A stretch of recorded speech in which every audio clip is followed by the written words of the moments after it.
What's up, everybody? It's your boy Brian here, and a review of the final episode of The Mandalorian, Season 2, Chapter 16, The Rescue.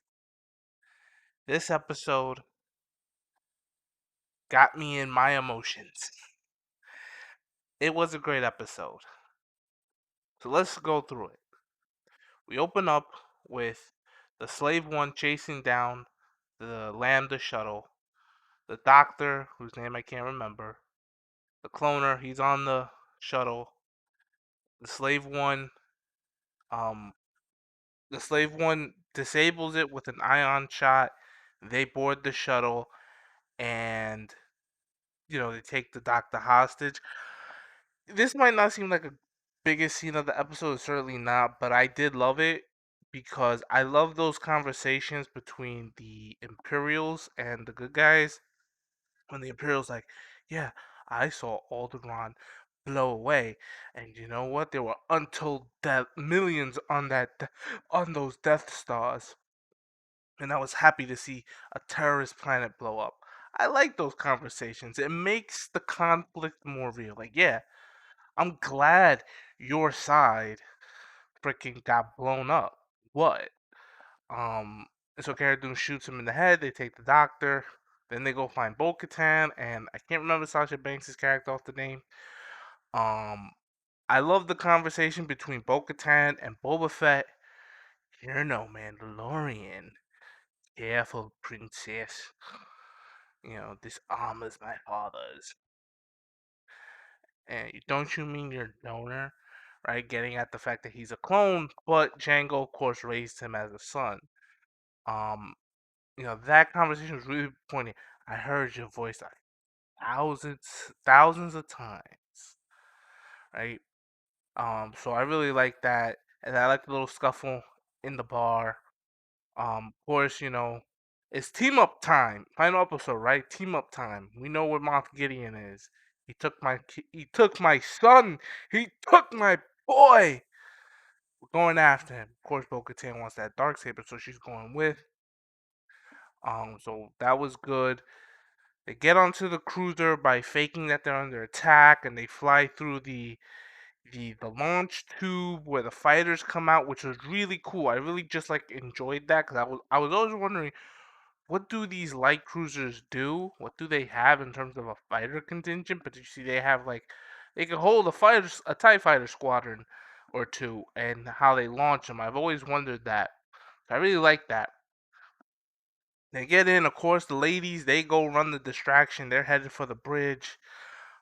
Dent goes to the brig where he finds Moff Gideon. Well, first he runs into the Dark Troopers and he fights one, and you can see how hard it is to fight one because he can't use the Whispering Willow, I think it's called. Can't use that. He uses his flame, no effect. He has to stab it through the neck with Beskar, because they're pretty much impervious to everything else. But how is Beskar? Beskar's some tough metal because he's literally getting punched, and you see that the helmet is denting the wall. And then we'll get to later, but there was no damage on him. Like you would think maybe his head and stuff would shake within that helmet. Man, Mandalorian's got great armor. So he defeats the Dark Trooper. He ejects the others out the door. At first, I was like, "Damn, you telling me they hyped up those Dark Troopers for that?" I was like, "Damn, oh, I wanted that zero sum fight, that all or nothing fight. Like we are on a suicide mission. And if we don't fight these Dark Troopers, we're gonna die." I wanted that fight, but we'll get to back to that later. So he goes to Grogu's cell. There he finds Moff Gideon holding Grogu hostage. Moff Gideon says, "I have what I need from the child. I wanted to study his blood." Um, my guess to that is to study how to bring back Palpatine. But who knows? Maybe Moff Gideon wants to make himself force sensitive. Those are the two prevailing theories. I'm going with this is to resurrect Palpatine and help stabilize the vessel he would essence transfer into so that the Emperor could return. But we all know how that goes, and we'll get to the sequel trilogy at the end. So, um, Moff Gideon plays chicken. He says, "Oh, okay, you could take the child. I have what I need." And then he starts swinging at Din with the dark saber, and he's fighting him off with his gauntlets and stuff. Beskar can really hold up well against a lightsaber. That's very surprising. But of course, when we see them fight, we see the spirit does get overheated in sections. But yeah, just to swipe off an attack from a lightsaber, Beskar does pretty well. Um, so Din defeats Moff Gideon, and of course he goes to the bridge with Moff Gideon. And then Moff Gideon gets into the she can't be the ruler of Mandalore. You're the ruler of Mandalore. You have the dark saber. You can't just give it up. You have to lose it in combat. And Din's like, look, I got what I came for. I came for my son.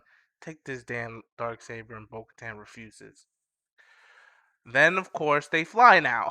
No, well, they flew before. The dark troopers come back. They fly back to the ship. Barricade them. They barricade themselves in the bridge, and we get the dark troopers, walking to the bridge, and they close the blast doors, close the blast doors, and they're punching the blast doors just endlessly. And here I'm thinking, okay, we're gonna get this all or nothing fight, or we're gonna get cliffhanger. And then we get the beep beep beep beep beep beep beep X-wing inbound, and of course, Kara, one X-wing, great. Um, and then, well, we see this dark hooded figure come out of the X-wing and walk down the hall, and well, it's you know who? It's everyone's favorite Jedi, Luke Skywalker, and he's ripping through the Dark Troopers, showing all kinds of cool combat, and I felt like a kid again, like a kid who just saw Return of the Jedi and wants to know what's with Luke, what's with Han, what's with Leia, what are they doing? Like I've always wanted to see that on screen, and I just felt like a kid again. I had the biggest smile on my face. So Luke rips through the Dark Troopers. They open the bridge for him. He enters, and it was a digitally de-aged Mark Hamill. I know people like wanted Sebastian Stan to do it. I'm okay with the digitally de-aged Mark Hamill. Look, the technology, it isn't there yet.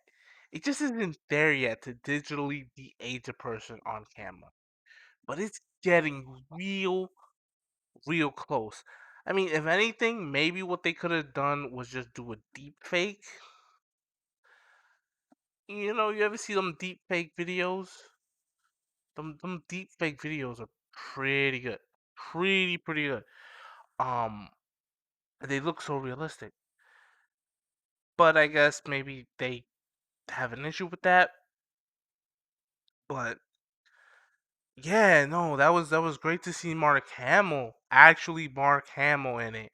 I was very happy to see Mark Hamill. And you know, again, the uncanny valley, it it was weird. I can't lie, but I'll accept it because we we can't see Luke Skywalker full time in a show. At least not live action. So I'm willing to do it this once to give me that, to give Mark Hamill that, you know. Um fan service is not always a bad thing. And I think this was done right. It was done well. It's not going to be overused. I doubt we see Mark Hamill do this again on screen. Maybe what you do is Mark Hamill does this once in a while per each live action show. So he did it once for The Mandalorian. Maybe he does it once for Ahsoka. And I'll talk about that um just a little briefly. Is that because one of my dreams for the Ahsoka show is that she meets Luke Skywalker and she tells Luke about his father and what he was like before he turned to Darth Vader, and she tells him about his mother and tells him who his real mother is, and um stuff like that. I just want that to exist in the canon timeline. It doesn't even have to take place on screen, but I digress. But I loved seeing Mark Hamill DH Luke. It's a one-time thing for now. If they're gonna do this every season, then no, yes, it's gonna run its course, and I'm not gonna like it. But for one episode, 5 minutes, I could take it. I could take it and I can love it because this is what I think a lot of fans, since Return of the Jedi released in theaters, wanted was more Luke Skywalker. Seeing what he does after Return of the Jedi, and he's reaching master status. He's now willing to teach the next generation of Jedi. Talk about that. But yeah, and then I love that R2 came in the room. And R2's beeping and bumping, like, like it's old R2 and he's all giddy. And I think R2 and Gogru know each other. But more on that. Of course, we get the heartbreaking scene of Din taking off his helmet to say goodbye to the child. I teared. I teared up on that. Oh god, it hit me in the feels. But if you're a parent, or even if you have a close bond with one of your parents, it's a painful thing to let your child go, but you have to. You you have to. Your child has to grow up, has to learn. It's kind of like as if Din was taking his kid to college, away to college, or you're taking him to pre-K for the first time. Like, no, I don't want you to leave me, but you have to go. You have to learn. That's what I equated to. But I just love that scene and child just kind of just touching his face. Like I finally see Daddy Mando's face. But yeah, I love when R2 comes in the room and he like "Boop, boop, boop, boop," and he's like giddy and jumping, and I think R2 and Grogu know each other. Obviously, remember R2 was Anakin's droid during the Clone Wars. R2, spent a lot of time at the Jedi Temple as being the property of Anakin Skywalker. It's more than possible, like Gogru and him ran into each other, and I don't know how they would work it, but one of the things I would love to see is I would just love to see a scene with Hayden Christensen and Gogru. Like maybe just put in the Kenobi series. Maybe Kenobi's having a flashback to some of his interactions with Anakin, and maybe they had a special interaction in the room with Gogru and they're teaching him, and Anakin's kind of maybe one of the things you realize, if you dive into the lore a lot, Anakin, because of his abilities, because of his background and everything, he didn't have many friends who were Padawans. His closest friend literally was Obi-Wan Kenobi. A lot of fellow Padawans were jealous of him, didn't think he belonged. So Anakin didn't have it easy as a Jedi Padawan, before we see. So is it possible that Gogru he kind of maybe has a bond, but you know what? That's a different video. I'm getting off track because R2 I think knows Gogru, and I think he was excited to see that Gogru survived the purge, and of course we don't have C3PO running. Oh, what are you on about, you rusty bucket of minutes? Um, we don't have C3PO bumping around and being annoying. Um, with R2, so you just have to kind of interpret it based off the beep boops and the reaction. And I would think, Gogru recognized R2, D2. Gogru, you son of a bitch, you survived. Um, so I thought that was a really nice moment, and of course we watch as Din watches Luke and Gogru and R2 walk down the hallway, and we get one shot of Goguru, and the three of them in the elevator. The elevator turns to black.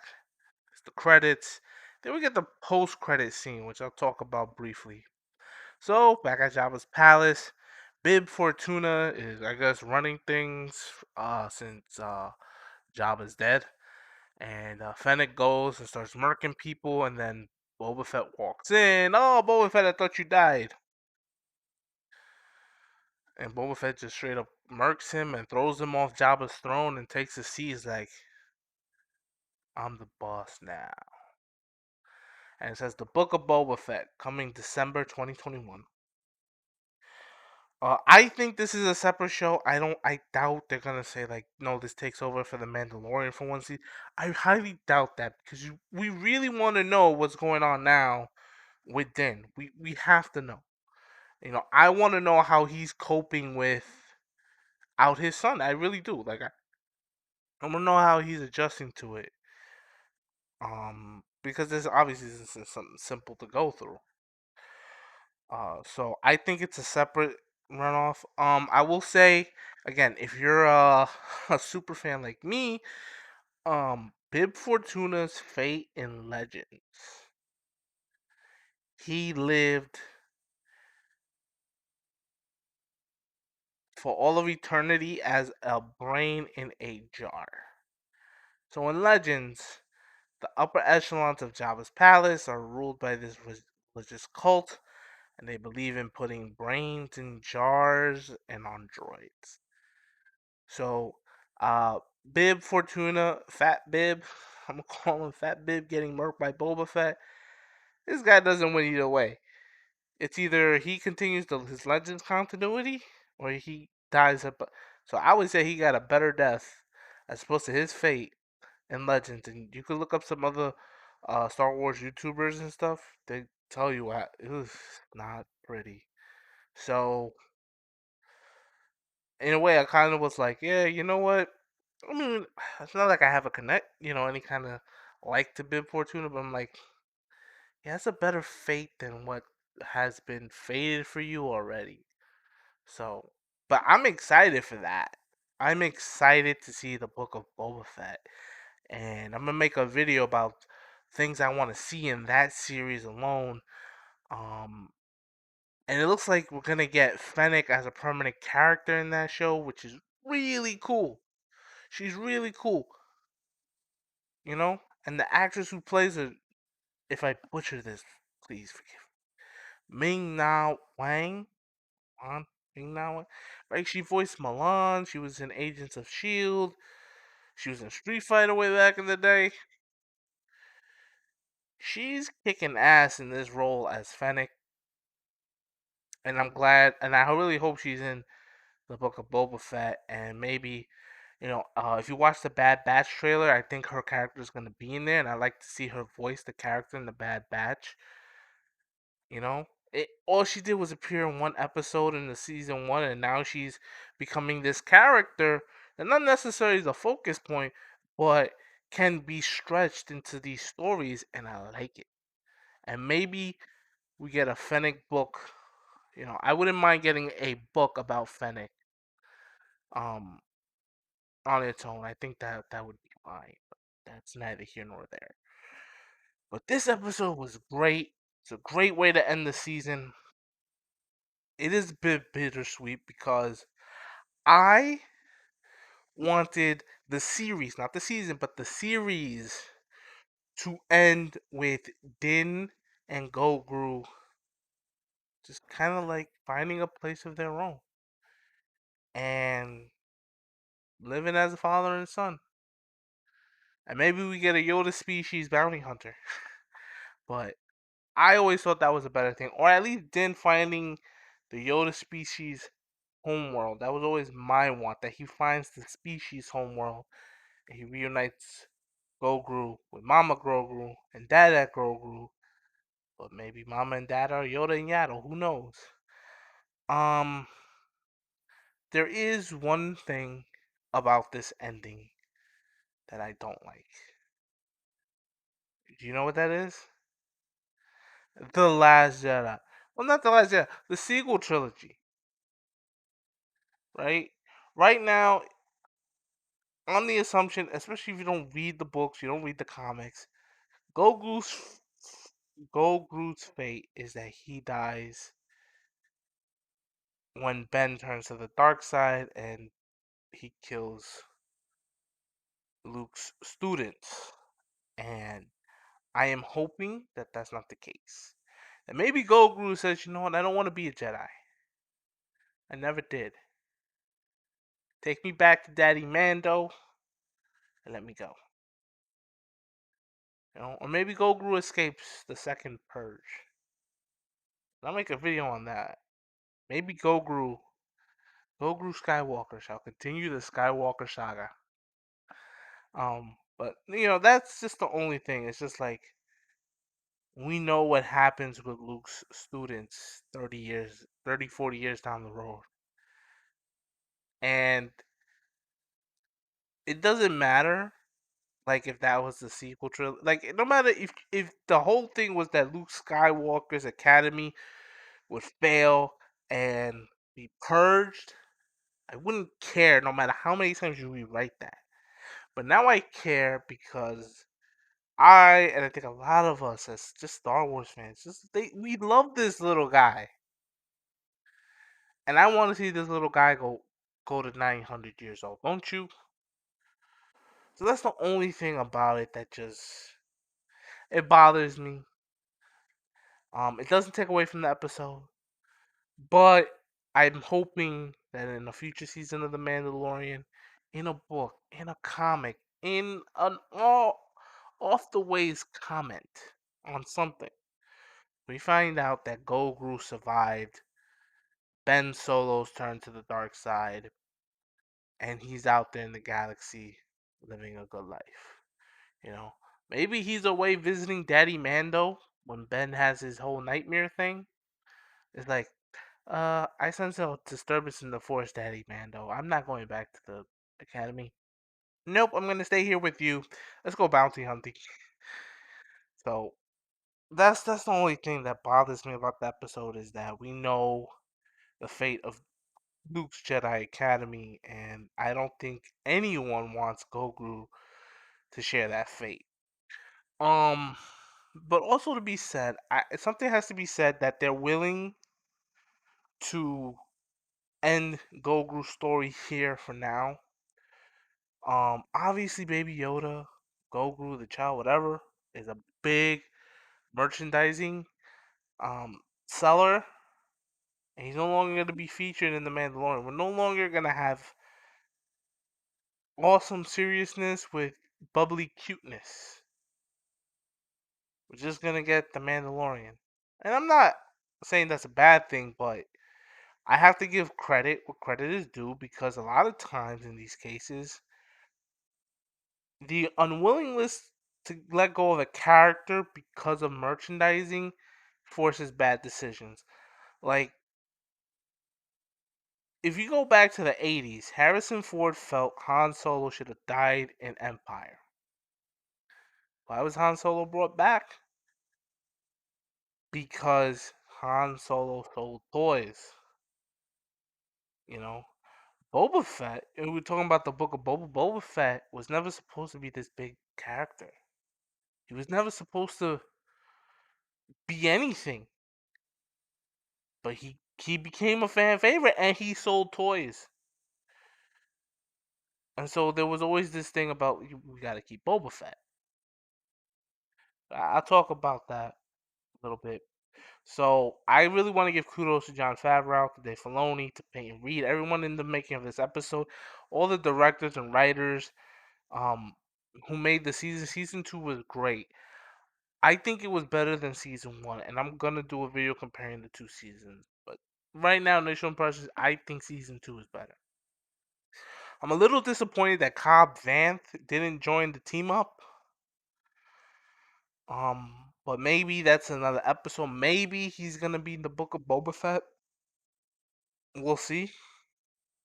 But I was kind of disappointed we didn't get Timothy Olyphant to team up, and I was also uh kind of sad we didn't see the two X-wing pilots played by The guy from Kim's Convenience, whose name always escapes me, and I know he's a big Star Wars fan. Him and Dave Filoni. We didn't see them. I thought we was when the X-wing first appeared.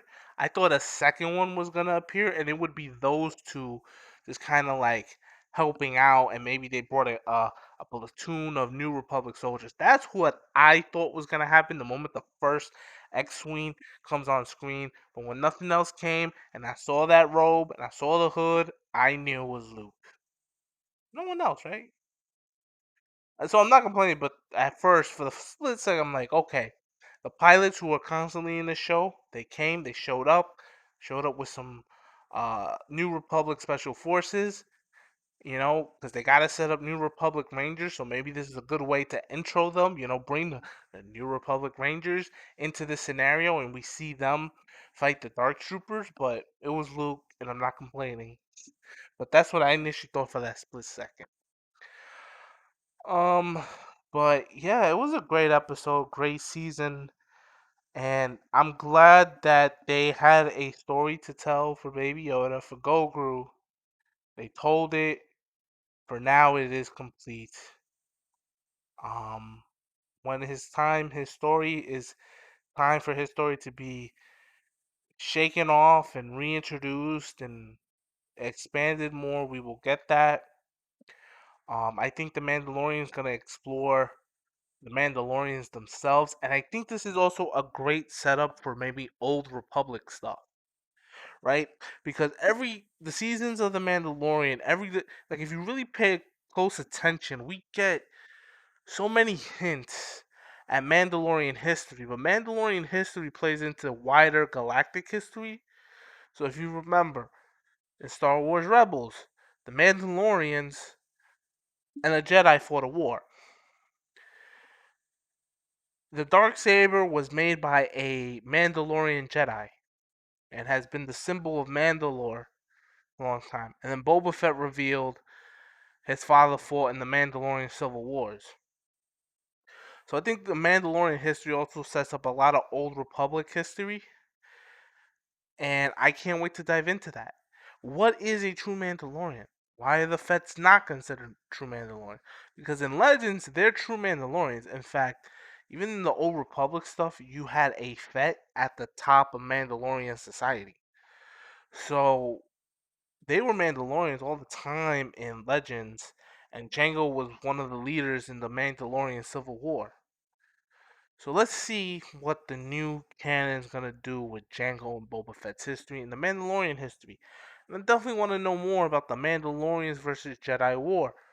I think that is gonna start playing a bigger part. I think we're gonna see the Armorer return, and Din is gonna start confronting the cult he was grew up in, based on like, no, Mandalorians can move their helmets and armor whenever they want, and he's gonna have that conflict. I think the third season is gonna dive into him leading Mandalore, but it's really gonna focus on his conflict between him and his cult, and what is the way. So I'm looking forward to it. It's a shame I gotta wait a whole year for it, but you know, I think it's gonna be good. I think we're all right, you know. But yeah, I can't say that I'm not gonna miss Goguru. It was always so fun to see him on the show. What cute thing was he doing this episode? What memeable thing was he? And I think I'm gonna count down my top 10 Baby Yoda moments. Um,